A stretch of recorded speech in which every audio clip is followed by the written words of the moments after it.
In this Advocacy Academy video series, you'll learn all about the art of influence and the 5 key traits that you need to become an effective, influential lobbyist. My name's Laura Shields, and I'll be taking you through the following videos.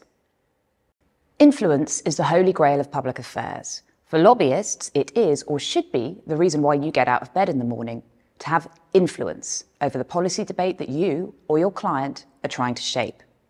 Your aim? To successfully manipulate the process to work in your favour and get the policies and laws you want. But what is influence, and how can you get it? Over the course of these next 5 videos, you'll learn the 5 key traits of influential lobbyists and the skills and behaviour you need to become one. You'll also learn what not to do, which is just as important. So, what is influence? To get started, we need to understand just exactly what it is. For public affairs people, the most appropriate definition of influence is probably the following: the power to shape policy or behaviour in order to ensure a desired outcome. This means that influence itself is not about power. If it were, there would be no need for lobbyists. Nor is it about in-the-moment persuasion, although that does come into it.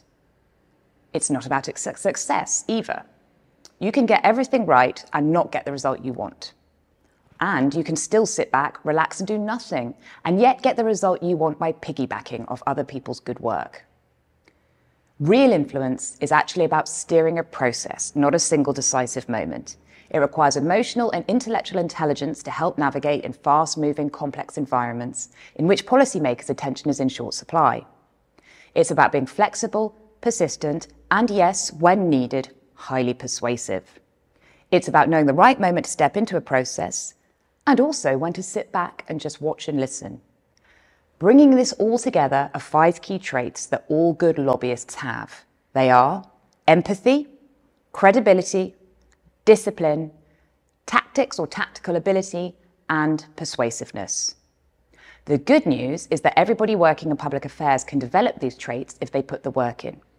So over the next few videos, we'll get into more detail about each of these traits and how you can put them to good effect in your own lobbying activities. Some of them probably come naturally to you already. Others may need a bit more work, but mastering them will certainly help you to become more influential. And that said, the first rule of lobbying is realism. And here's the rub. You can do everything right, develop all these traits, and still not get the outcome you were after. Why?